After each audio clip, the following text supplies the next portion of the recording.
5, 4, 3, 2, 1. It's time to count down reality TV's most talked about moments with Amanda Bella. Hey guys, welcome back to Bella Talks TV. It's Amanda Bella here, and I apologize right off the bat. This is not going to be a video episode, you guys. I tried, okay? I had a biopsy on my face yesterday, and it's not like it's big or anything, but this is definitely your sign to get your skin checked this year. I think it was just like the Teddy Mellencamp of it all that sent me into a spiral. Every single time I think there's a possibility that I have a melanoma because, as you guys may or may not know, what happened really with Teddy is that she had melanoma that metastasized and spread to her brain and other areas of her body. So, her lungs and her brain specifically were areas that ended up being affected by cancer. She is now in recovery and she's expected to be cancer free, but I know, especially with melanoma, it's very reoccurring. So just again, this is just your sign to get your skin checked. And I apologize for not being on camera this week. My YouTube, I see you guys, my YouTube Bellas, you guys give me life. Every single time I check, which I try not to even look, but every time I check, I have a new subscriber. At least one every time I check. And each and every one of you means so much to me. Even the people that just listen, my Apple podcast listeners, my Spotify listeners, I hear you, I see you, Bellas. You guys make everything so worth it. I just want you to know, I really want you guys all to know from the bottom of my heart how much it means to me to be able to come here and do this every week with you, and that you guys hang with me and stick with me no matter, how inconsistent I am, no matter how bad of an episode I put out. I know that I have like the real ones out there who have been with me since day one, and it just keeps me going, fuels me. It makes me feel so seen and heard, and gives me such like a purpose, because this is really a passion project for me. This is something that I don't do for work, that I don't do for money, and that I do really just for myself. And the fact that I get to share it with you and get something reciprocated back to me just means so much to me. So thank you all for being here. And, not to get so deep at the top of the show, but you're in for, like I always tease every week, you're in for a treat. I'm sitting here with my trusty countdown, my weekly countdown of reality TV's most talked about moments. And there's some good ones on here. Maybe some moments you caught, maybe some things you haven't heard or seen yet. I hope that I can always turn you guys on to watching a TV show that maybe you haven't branched out to see yet. Maybe I can give you a reason always to like check it out, at least give it a chance. Babe. Okay, so yeah, me and Candy are here. We're here to join you this week. And we're having such a nice Saturday afternoon here. I've always like laughed at myself because I'm always trying to decide what is the best day of the week for me. Sometimes I'm like, okay, Mondays, I should drop these episodes. No, then Tuesday, like something comes on and I'm like, I should wait to talk about that tomorrow. And then now I've just realized like the weekends are really the best time. I have to wait for all of my weekly shows to air because now I have things going on even on Thursdays that I might not even be able to get to and watch until Fridays. So I have to be able to come here with a true scope of everything that happened this week in reality TV so I can tell you what the most talked about moments are. How am I going to tell you if I can't see the future and I don't know what's going to happen on a Friday? And then I'm out here telling you, these are the most number one talked about moments. And it's like, oh yeah, where's this? Where's that? What I'm trying to say is you can expect these episodes, I guess at some point. I mean, I like to keep you guys on your toes. Is it going to be Friday? Is it going to be Saturday? Is it going to be Sunday? I kind of like just like randomly dropping. There's a couple of Patreons that I follow. If you guys don't know who Jock Peterson is that his name, Peterson? He is from the Daily Mail. He's an Aussie that I stumbled upon via Ryan Bailey's podcast, So Bad It's Good. I think that he had Jock on once, and then Heather McDonald has had him on Juicy Scoop. And I've just kind of like followed Jock Peterson. Is that his name Jock Peters? Jock Peterson? Maybe I should know. His podcast is called Unpopular Opinion, and it's only a paid Patreon podcast, which is like fucking goals. I mean, I will always be out here shilling my stuff for free because I just believe that art should be free. Now, of course, if I get to the point where I want to start offering like bonus episodes, those can possibly be paid, but I would never just like fully put myself behind a paywall. I mean, I'm also not a writer of the Daily Mail where I have like a job to lose or working for a company that like I'm not able to really platform my opinions loudly. I'm really lucky to be able to just do this completely produced by myself edited by myself. This is an Amanda Bella production. This is my voice. This is my editing, my control, my everything. There's a reason why I do the show this way. There's a reason why I don't even have a co-host. Like, I want this to be solely mine. I want this just to be a place where I come to talk to you guys. And sure, I'll have guests and stuff once in a while. I've always planned on like doing more with that, but to be honest, like I believe in the idea of like a first impression means everything. It's basically everything. And a lot of these people that I would really like to talk to, like I'm not going to reach out to them and start doing these things until I fully feel ready. And I'm just not there yet. I don't know if it's imposter syndrome. I don't know if it's like the constant excuse of me feeling kind of like disheveled. Like even today, I would not be able to do an interview with somebody. Like I just had this like mole cut off my face. So, it's just things like this that are going on in my life that make me feel like, okay, I'm not really fully dedicated to like doing this hell or high water. Like when I have a guest, when I have something really scheduled, like I can't back out. You can't, I hold my word. So I just want to make sure I can like fully commit before I start doing this stuff, a lot of stuff like that. So for now, the show is staying in its format until I'm able to feel, I think, fully ready to start taking it to the next level.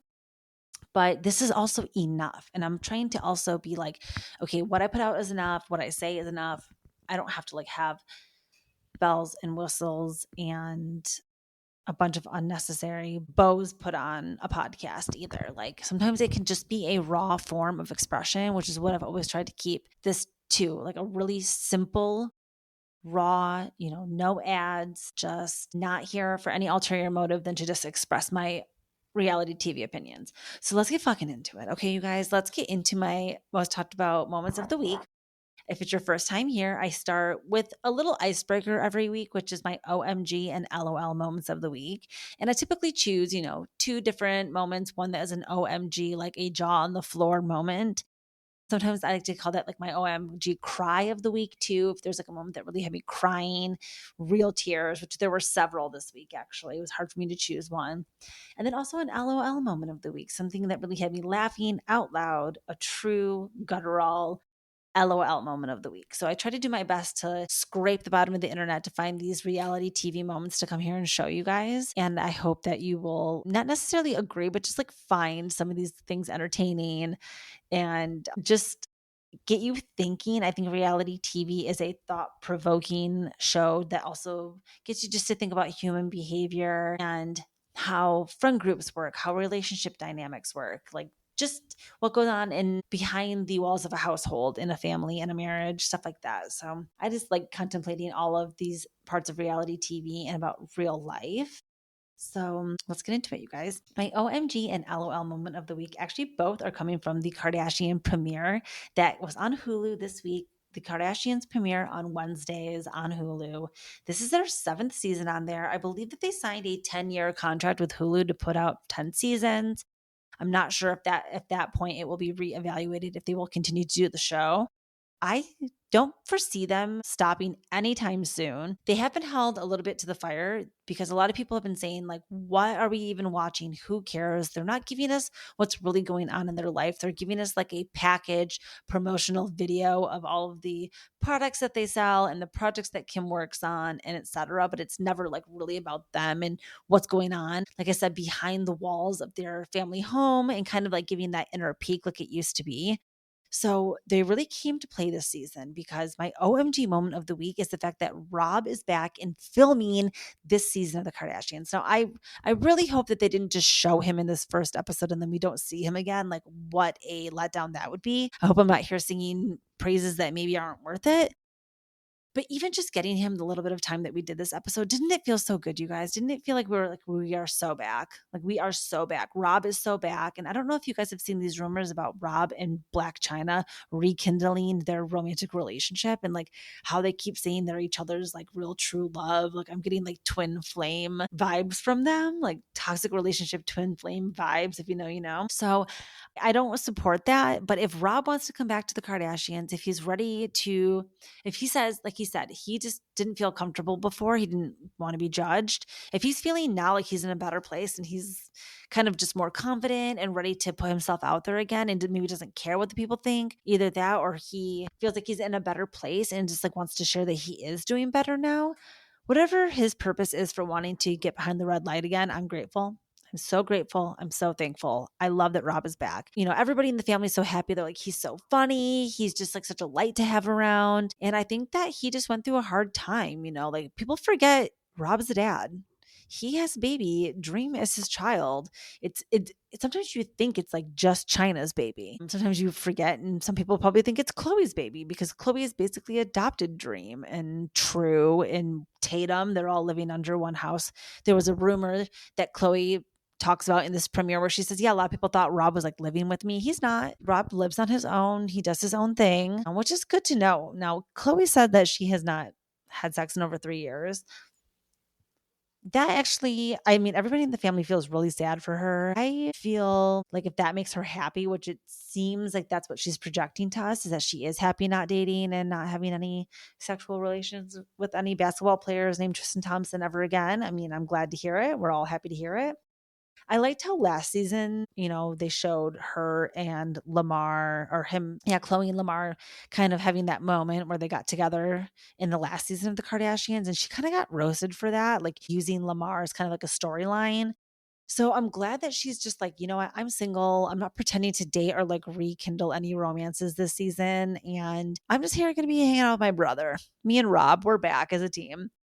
So I really liked that part of the premiere. Now, my LOL moment of the week is when Chris just randomly decides, like, they're in the El Dorado house, which is the house with the black and white tiles. It's not the original Keeping Up with the Kardashians house. It's the second house they lived in, like when they were really having their come up, like when they had already had the couple of seasons on E, when Kim was ascending, like they got into that house. Chris bought that house when Kim was pregnant with North, because then when Kim had North, she moved into that house and lived there.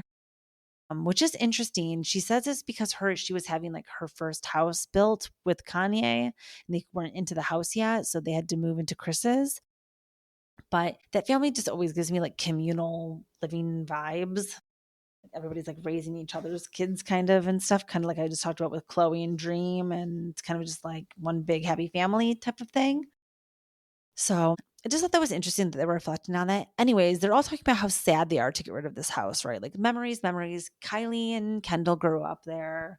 It was kind of like it was an iconic era. They talk about, those iconic black and white floors. If I talk about those floors one more time, I'm going to shoot myself. They talk about these floors. They're so iconic. And then we all know Kyle Richards copied them, right? And did like the Temu version of the black and white foyer with that neon light. How embarrassing. How embarrassing for Kyle. But I loved this part where everyone's so sad and this, the whole family's in there. And then all of a sudden Kim or Chris is like, I'm so sad. Oh, I'm just going to have a martini. And it's like this really weird little scene. I'm going to clip it and put a post to it to my Instagram and my TikTok. If you guys follow me there at Bella Talks TV, I'm going to post a clip of it, but it's so funny. Chris is just like talking about basically just being an open alcoholic. And it was a really funny scene of her talking about just loving her martinis. I don't care what kind of shtick it is. It gets me every single time. I was truly LOLing. Chris is a character. Chris is like, I think, the true star. Everyone thinks it's Kim. Okay, let's take a break here and I'll be back with my top 5 countdown. Okay, and we're back. So another little funny moment that I thought was so LOL that was on the Kardashian premiere was this montage that they have of Kourtney just like passive aggressively ripping on all of her sister's fashions, being like, okay, if you want to like hold your baby in 6-inch stilettos, like that's cool, I guess. And then she would be like, okay, if you want to like breastfeed your baby wearing a corset, like that's cool, I guess. Like she was just having all these little side comments that were so funny. And like, honestly, she is not wrong. Like, I don't know if I just have totally gone off the deep end, but why, if I'm siding with Kourtney, like, I mean, Kourtney has always been my favorite, and I've been like a self-proclaimed Kourtney apologist. She's so annoying. The fact that she's going on and on in this premiere about like, I just want to wear like Travis's clothes now. Like, these are Travis's pants, and like I want to wear one of Travis's band tees. And I love when all the sisters are making fun of Kourtney and they're doing like the rocker, like, like sticking their it kills me. It's so sisterly. Like that is, if you have a sister, like, I mean, you know, If you have multiple sisters, I can't imagine because I only have one and that is all I can handle. So yeah, again, give the Kardashians a chance this season. I thought the last few seasons were so bad, but here I am back to be tortured. And I thought the premiere was really good. So I hope it wasn't just like, a fake out to get us like sucked in and then they give us a bunch of like slop the rest of the season. But I have high hopes. So let's jump into my number 5 most talked about moment of the week. We're going to be talking about the Married at First Sight premiere. This is a show that has moved from Lifetime to Peacock, and I'm obsessed already with that move. First of all, Lifetime is really known. Okay, what they would do is they would make each episode a 2-hour thing every week.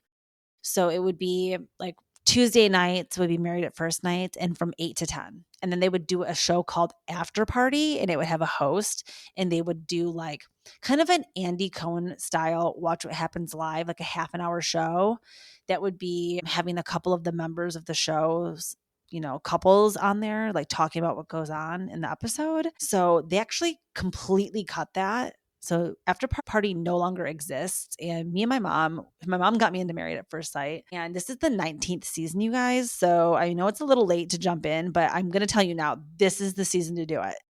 Because now that it's moved to Peacock, it's way more condensed. I can tell you, even in this first episode, they used to do 4 episodes leading up to the weddings. So it would be like meeting the couples. It would be like a matchmaking special. Meeting the couples, and it would be like watching the couples finding out that they're going to be matched at first and married at first sight.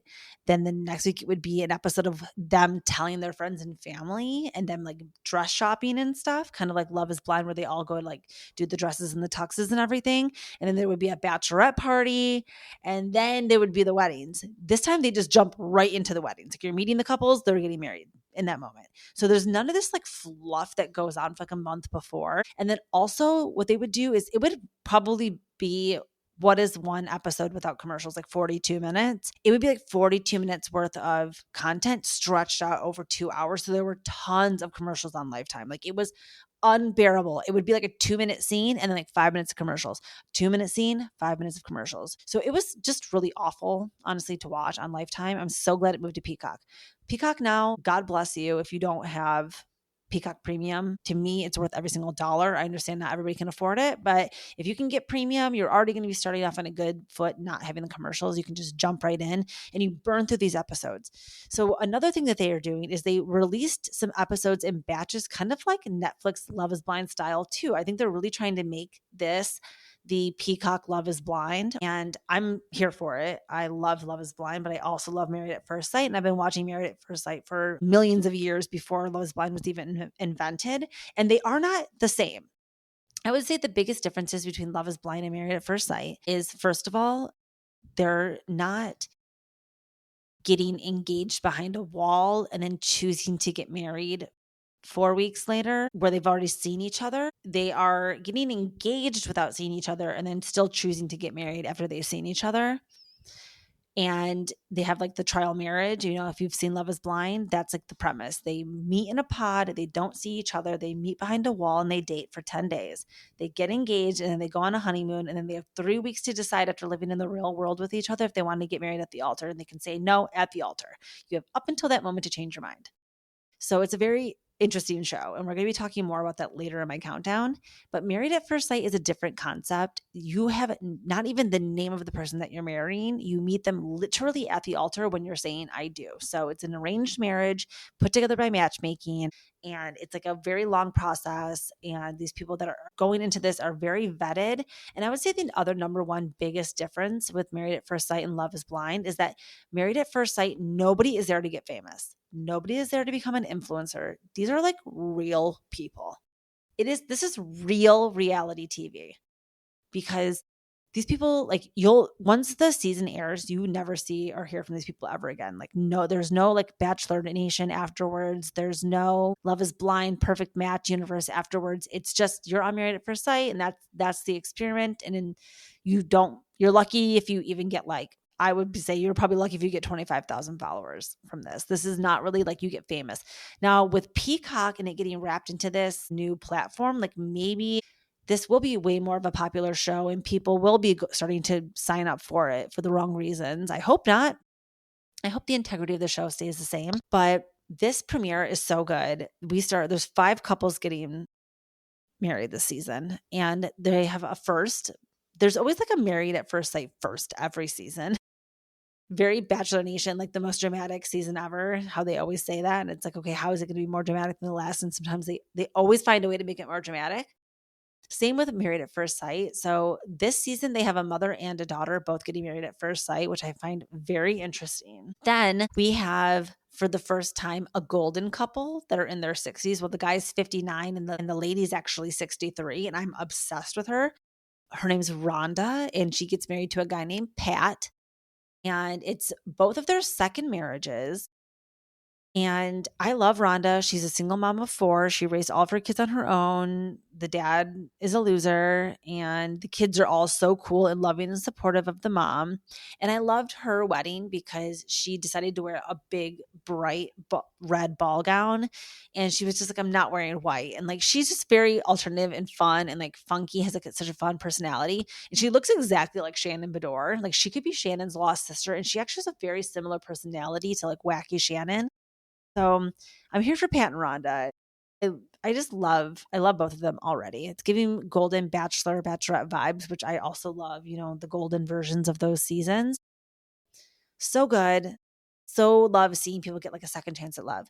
Now, Jalen is a girl that gets married to a guy named Josh, and Jalen is a girl boss, realtor, spin cycle instructor, like really athletic, fit, fun. And Josh is an interesting guy. So he actually kind of had a very rough upbringing, kind of similar. He kind of gives me like Edmund vibes from Love is Blind, only he's like a white guy that goes to Burning Man. If that makes sense, with like tattoos. So he kind of like came up with this rough background where he grew up like kind of in and out of like foster and like adoption, I think.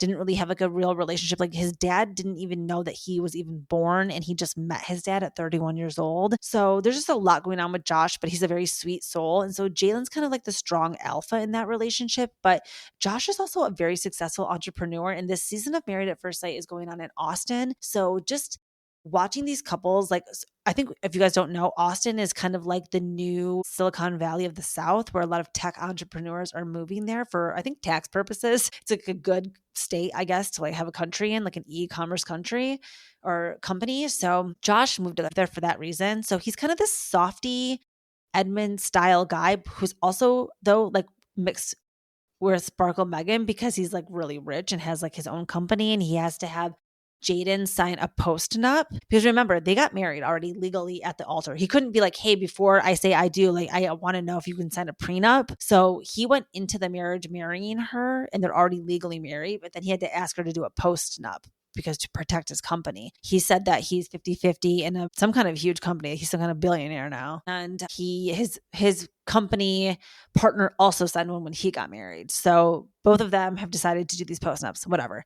They have an interesting relationship. Now, Jalen's mom, her name's Belinda. She's getting married at first sight too. She was married to Jalen's dad, I think, for a certain amount of years, maybe like a while, like 30 years, 20 years or something. And then now she's getting married to this guy named Chad, who's on his 4th marriage, who's like the life of the party type of guy. He's giving MAGA. Just gonna say that. And this is in Texas, and I'm not sure. Like, Belinda is actually. I mean, I don't want to. She's never shared that she is not white American, but her and Jalen both look like they could potentially be either Mexican American, Mexican or Mexican American, or have Spanish, or now I'm just sounding stupid. Basically, what I'm trying to say is they don't look white. Okay. So I'm not sure 100% like what they are, what they identify as, but I just don't know how that's going to go over with Chad. When Belinda walks down the aisle, Chad already, like, he didn't look like he was like super excited with the way that Belinda looked. Now I want to give him at least some flowers that it seems like he really does love Belinda and he's really into her personality and stuff. I just didn't think that he was like sexually attracted to her. Maybe I'm just reading that wrong, but the editors were kind of making it seem like maybe he wasn't, maybe he was skeptical at first because of the way she looked, but then Belinda won over Chad with her personality. So anyways, all the couples after they get married, they go right on a honeymoon, but there's still two more couples. I just want to circle back to Belinda and Chad about something. So then we have another couple named Megan and Derek.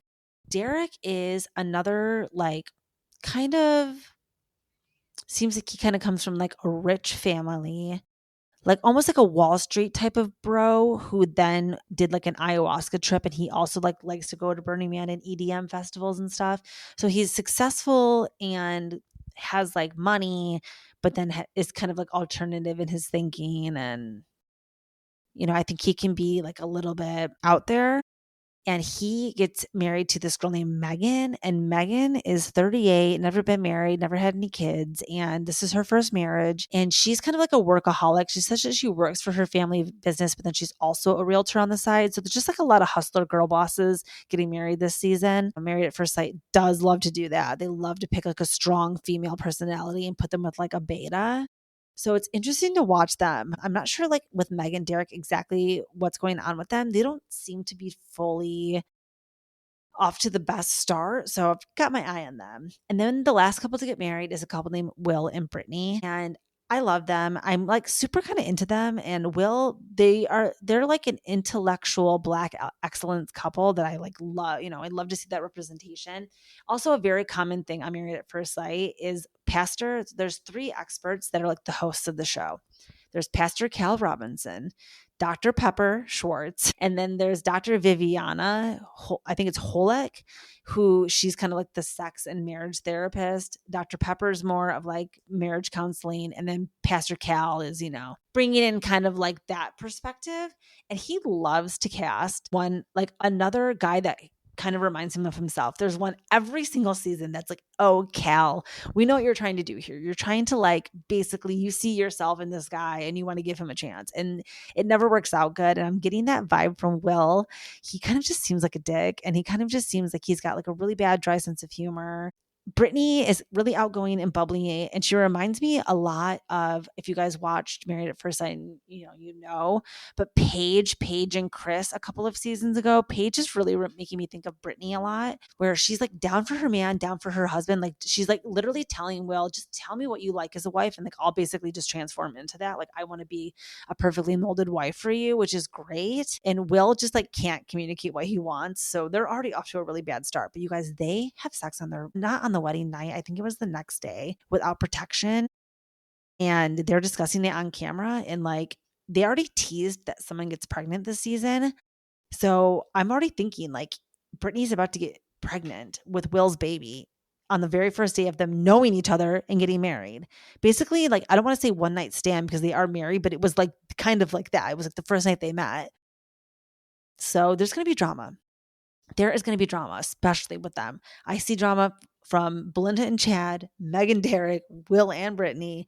I see Jaden and Josh being, I think her name is, I keep calling her Jaden and Jalen. I can't remember if it's Jaden or Jalen, but I think that they're going to be like the rock couple. There's always like one couple, just like Love is Blind. That's like kind of like the winner of the season. That's like more in love than everyone else. They're giving me like really strong couple vibes. And then Pat and Rhonda too, like, if they can learn to communicate and not be stuck in their ways, because they both have been like, they're older. If you can basically teach those old dogs new tricks, I think that they'll be very happy together. Oh yeah, going back to Belinda and Chad. So I don't know, you guys tell me what you think of this. Like write me in the comments, because Belinda and Chad get married, and just like all of these shows, there's always like a ring, like a show provided ring that these couples get. And Married at First Sight is known for giving them like very, very basic, just bands, like no diamond on the girls' rings, nothing cute. And on this season, Belinda and Chad get married, and then Chad takes Belinda to a ring store and buys her like what looks like at least 2 carats, maybe 3, like a big rock. They just met the day before. Like I know that they're married, but again, they literally just met 24 hours ago. So that I've never seen that happen on this show, where like the guy takes the girl and buys her another ring. Usually what happens, if anything, is these couples get married at the altar for, all intents is they're legally married. But for the sake of the show, this is an 8-week filming process. And at the end of the 8 weeks, the couples can either decide to stay married, which we all want, or they can get their marriage annulled.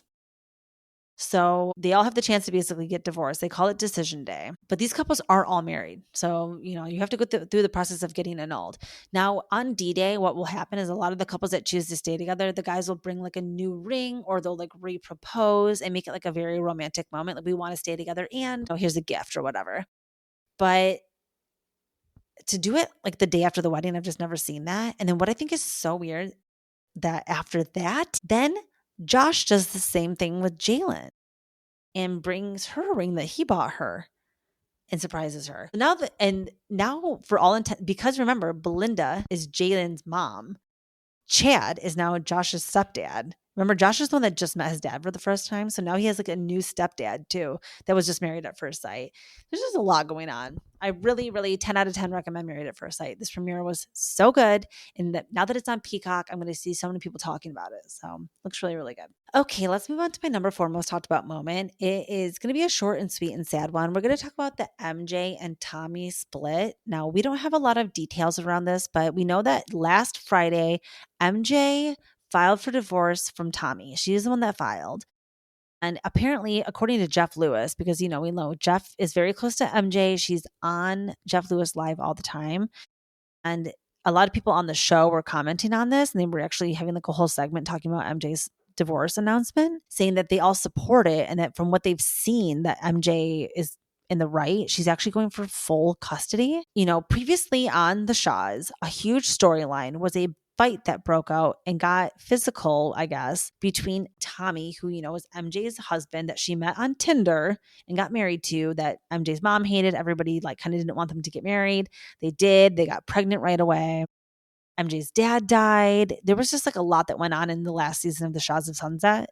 But then the show got canceled after 10 seasons, and they are now revamping the show and rebooting it and bringing it back in a Valley style show called The Valley Persian Style, was like the working title. So this entire season has already been shot. So I'm imagining we're going to actually see the outfall or the fallout of MJ and Tommy's marriage on the season when it airs, but we just haven't seen it yet. We don't even have an air date yet, which I'm assuming will be announced at BravoCon, which, oh my gosh, if my camera was on right now, which at this point, okay, I guess if we're 36 minutes in and you guys are like a real one, I'm going to turn the camera on. You can see my biopsy mark. Look, you guys, it's right here.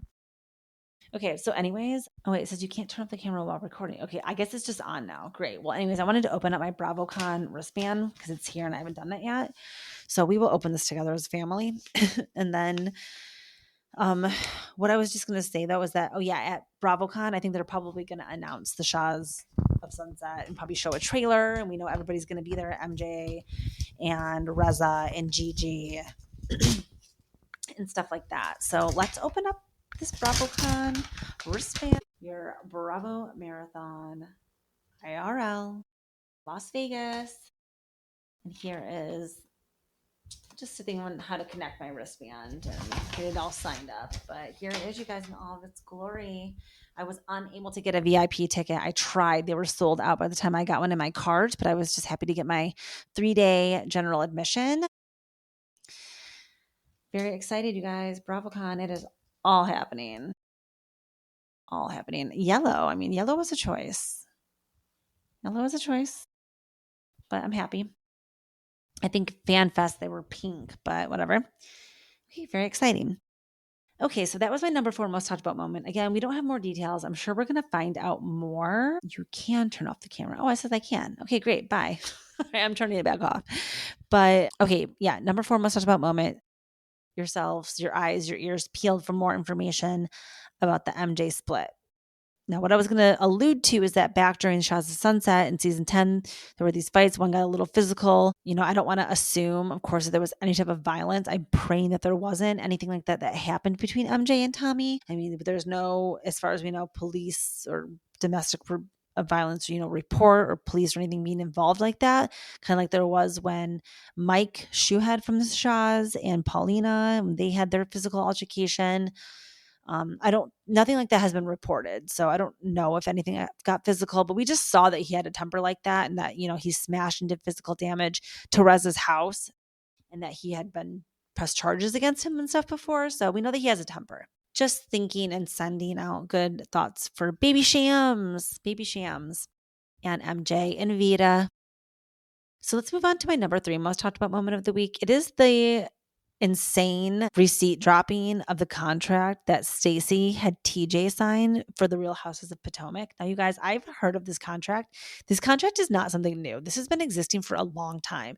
Ryan Bailey specifically, which I feel like this is a very baddie-centric episode. So baddies, if you're listening and you're supporting, I know that I have some crossover, so thank you all for listening. I just love you guys. Go baddies. But if you guys know what I'm talking about, that Ryan said once, I think it was on a Patreon episode, that he said that he had TJ reach out to him and TJ wanted to come on his show to tell his side of the story, and that he had receipts and that Ryan saw the receipts and that he indeed did kind of believe that TJ was getting paid or that he had been, telling the truth about his side of the story, but that he just didn't want to be the one to, he says all the time, I'm not like a clout chasing, like tea sharing show, which I agree with. He wants to kind of stay in the area of like just being, he doesn't want to be like an investigative journalist, like being the one to share these huge things. He's just there for vibes, basically, which is what I'm here for as well. So I am like real, recognize real. I also don't want to be like breaking news and like digging up dirt on people. So things fall on my lap, which, oh my God, you guys, if you do listen to Bravo historian Sam Bush's podcast, it's another one that you have to pay for on Patreon that is so worth my $5 a month. But she just dropped some tea today on her podcast, and I'm now going to tell you guys because that's what I love to do. But she said that Amanda Batula is subletting her apartment with Kyle. They are living separately right now. If you guys remember, that show is also filming the Summer House spinoff in the city. Also, Danielle was spotted filming with Lindsay, and I just feel like the Danielle fans have won. I love these moments. You guys know I love to brag when I like have some of my like people that I support that get to like have their moments. I live and I breathe for Danielle to be on the spinoff because so many people were like, I better not see Danielle. And it just makes me want to like root even more for her. So I'm a Danielle fan. I'm a Danielle stan, and I will not apologize. So yeah, that's just a little bit of tea for you guys. So yeah, going back to Ryan Bailey, he said that he has seen this contract. I have now read this contract. It looks legit to me. It looks, I guess that's really all you need to have as a binding contract is you both sign something. There's a witness, there's a picture taken, there's a video, there's a handshake. Something goes down where that can be held up in a court of law, and now you would have to pursue that. I don't know how active this lawsuit is of TJ trying to collect on the money that Stacey promised him for being the fake boyfriend and filming. At the end of the day, Stacey is a liar. Do I care? No, I really didn't care that Katie Janela was lying either. I think that lots of housewives lie, but I think that it's something that you can still call out. You can still say, Stacey, you're a liar. You're crazy, girl. You are real crazy for that. But I don't think you should just like be gaslit into believing people's lies. But I think it's funny that the truth finally came out, that this receipt has finally came out. I think that TJ peddled it around to enough people who like didn't want to get their hands dirty with it. And also like everyone loves Stacey. So they didn't want to be the one to like expose her.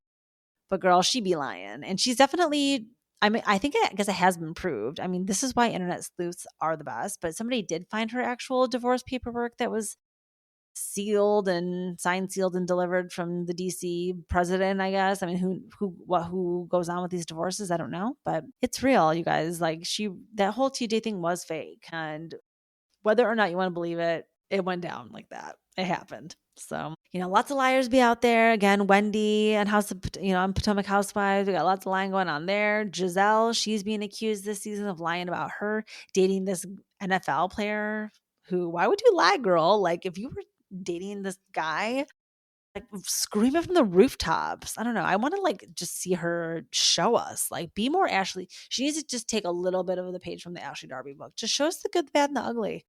Let us in. We want to love you. And I'm just loving Potomac. So yeah, keep watching that. I think we're like 6 episodes in this season. So far, so good. A little boring, but like giving me classic Housewives. Okay, my number 2 most talked about moment of the week is this scene in Salt Lake City Housewives where Brownyn and Todd get together over ice cream. Now, this is like such a random, this is why I love this show that I've created out of thin air, that I get to just choose what is the most talked about moments of the week. Something about that specific scene with Bronwyn and Todd sitting down at the ice cream parlor, like every time I open my phone, somebody's talking about that scene. It really triggered people. People are really triggered by Todd. They do not like him. They do not understand him. They are not knowing what the CEO of Palm Pilot is doing on the show. I know why he's here. I know exactly why he's here. He also is trying to pretend why he doesn't know why Bronwyn wants to be on the show, baby. We know. We all know. No, a lot of people are predicting a divorce for them. I can't say either way. I really cannot figure out like if they, some people are trying to say that like them fighting like that is like foreplay for them. And I can kind of believe in that. And then some people really do think that they're headed for a divorce. Of course, everybody's so messy and they love Bravo divorces. I actually think that they're going to like renew their vows and totally just dunk on us and show that they're stronger than ever. Now, you guys, you have to think the problem that's going on in this episode is that Bronwyn's getting together with Todd to talk about the fact that all of her past fraud allegations and identity theft charges are now coming to light on the show. And she's sitting there with her man and he's having Diet Coke and cherries. He's not turning his back on his girl. He's not like refusing to film with her. He's sitting down, filming with her, being like, let's figure this out. I'm loaded up on Diet Coke. I see a loving and supportive husband who's just annoyed with his wife's antics. Like, aren't we all? Aren't we all? So I just totally, I don't know. I'm seeing like a really genuine couple between them. Maybe I'm delusional, but I like loved that scene. I thought that scene was so funny. I also love the maraschino cherries, but guess what I do? I ask for extra. I pay for extra. Every single time I get a sundae, my order actually is the place that we get it from out here has cookies and cream froyo with cheesecake bites and maraschino cherries. But I get lots of them. Like sometimes they put too many cherries where I'm like, okay, whoa. So that way everybody can have a cherry. Everyone can have like 2 out of my bowl if they want. And then I can still have as many as I want as well. So just get more cherries is what I'm trying to say, girl. Save yourself the fight and being annoyed with your husband. Like you have to pick and choose your battles being married. What I've learned too, like my husband never ever picks up the towel when he showers. So do you think that for the next 50 years, every single time he showers, I'm going to complain? No, I just pick it up. I hang it up for him. Like you have to pick and choose. That's not a battle for me. It takes me 1 second to pick it up. Is it right? No. Am I like condoning it? No. But does he do like 1,000 other things for me a day that I probably don't remember or realize that he's doing for me? Yes. Like what goes around comes around.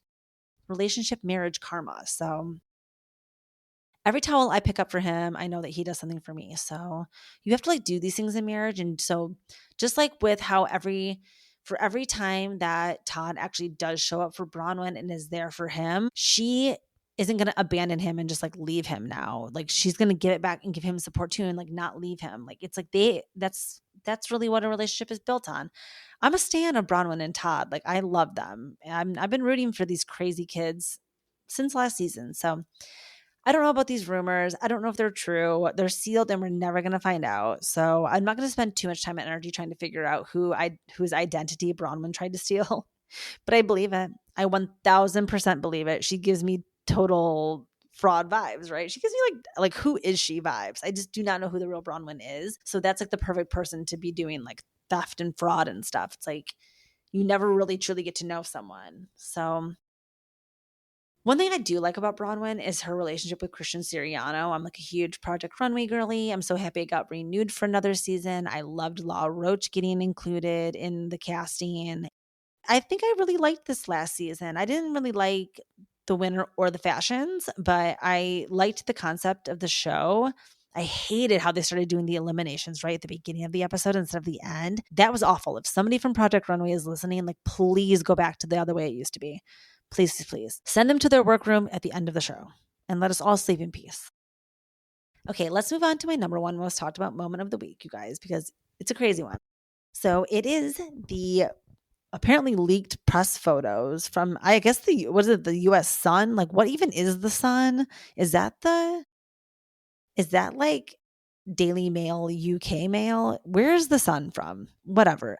The Sun apparently released photos of Sparkle Meghan being seen with another random bald guy and a baby. So what they're claiming is that she's married and that she's already had a baby in the time that the finale aired, which was just this past Wednesday. And if you guys watched the Love is Blind premiere, great, because I'm going to talk about it now. And this, if you didn't see it yet and you don't want spoilers, this is your last chance to turn off this pod. But we have to talk about this Love is Blind finale. So there's something about the fact that I don't actually care whether or not these photos, like if Sparkle Meg is now with this guy and has a baby, like I'm happy for her and like God bless.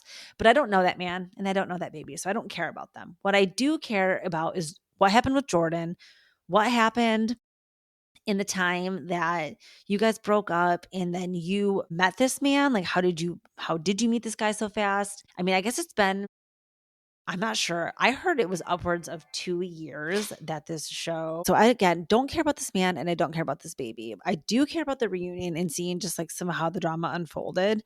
But I just I don't know. Like God bless her and love and light to Sparkle Meghan, but I do not care. I was really shocked that she was the one that kind of decided to break up with Jordan in the finale. Now, what I did not understand was the production's choice to leave that for last. Like, why were they trying to make it like Meghan and Jordan were like the leads of the show and their breakup mattered more than the breakups at the altar? Because they've never done that in Love is Blind history. In 9 seasons, they've never just randomly decided to show a couple breaking up at the end after the wedding. So that was a choice that I did not appreciate. I think they should have just showed us that at the beginning of the episode. But I guess they were just trying to like stretch out the fact that none of the couples got married. So then we go on to the wedding and we start off with Allie and Anton. And I knew right away, because again, I've watched every season of this show, that they weren't going to get married because they wouldn't show us a wedding first and then show us people that broke up afterwards. Like, hello, they always like to end on a high note and show us the married couples that decide to get married at the end. So you can usually sniff out the way that production is going to roll out these weddings and who is going to be saying no at the altar. So they start off with Ellie and Anton, and I'm like, okay, they're obviously not going to get married. And they don't. And she says no, and everybody's really surprised. But really, how could you be surprised? Like, there were so many red flags. And she dodged a bullet for sure with that. And I hate to give Nick Viall any credit, but he's been saying from the beginning, like Allie was there to go on Perfect Match and to become part of this like famous Netflix family. And I 1000% believe that. I'm sorry. I just do. I think that it's like BS that I don't even think she really ever had feelings for Anton, to be honest. I don't think that there was any, I think that she was just like, let me get married real quick and get into this show. And I also hate the fact that people get cast on these shows by way of being cast.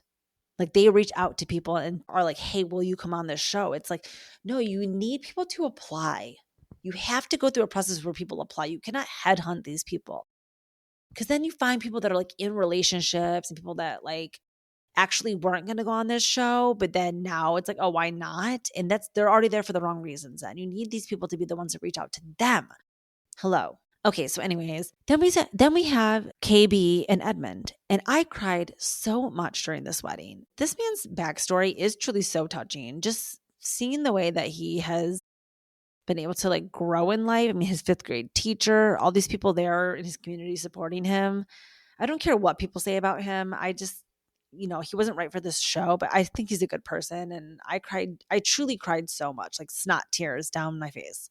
So that was a crazy episode. Everybody was laughing, saying that they knew KB was going to say no because she decided to do her own makeup. And I believe that, again, in previous weddings, you can tell there are girls that show up that are like not even inviting their family. Their friends and family don't come. Like they kind of just roll up, no hair and makeup, like bra straps showing. Micah, I'm looking at you, girl. We knew you were going to say no because you just didn't look like you were a bride getting ready for her wedding day. Like the girls that really put the effort in, you can tell like they're taking it seriously and they're thinking this is my wedding day.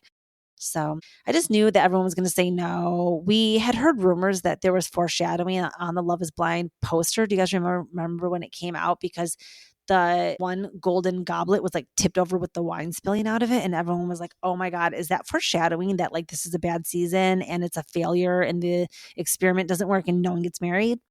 I think we all have the answer to that now. So we're all waiting on bated breath for this reunion to come out. I'm really excited. It's not coming out, I think, until like next Wednesday. So we still have 4 more days of patiently waiting for this. But I specifically am waiting to see, I think, more about like the Annie and Nick situation. I want to know more about. And then just kind of like more of Jordan's reaction, raw reaction to Megan. And I would like to see, I think, a little bit more of, I mean, what else could really be said about KB and Edmund? I don't know if more drama is going to come out from them, but maybe a little bit more of like the Patrick and Casey situation. Like that was really good drama. So yeah, that will be coming up in a few days. The Love is Blind reunion. And that was my number one most talked about moment, were those paparazzi photos of Sparkle Megan coming out with this baby. And it's, whether or not been confirmed that it's her child, but do we care? Do we want to know more about Sparkle Megan after this, or are we Team Jordan? I think that I saw a thing too that Jordan has written like a child book about Luca. It's called the Good Night Luca or something. So was Jordan just there the whole time too to also promote his baby book? Answers that I need to know more about after the reunion. So thank you guys for being here so much. I need to go and eat my dinner, but I love you all, Bellas. You are the reason why I get up every single day. Please leave me a review and rating and just leave me some love. And I will see you guys back here next week. Okay. Ciao, Bellas.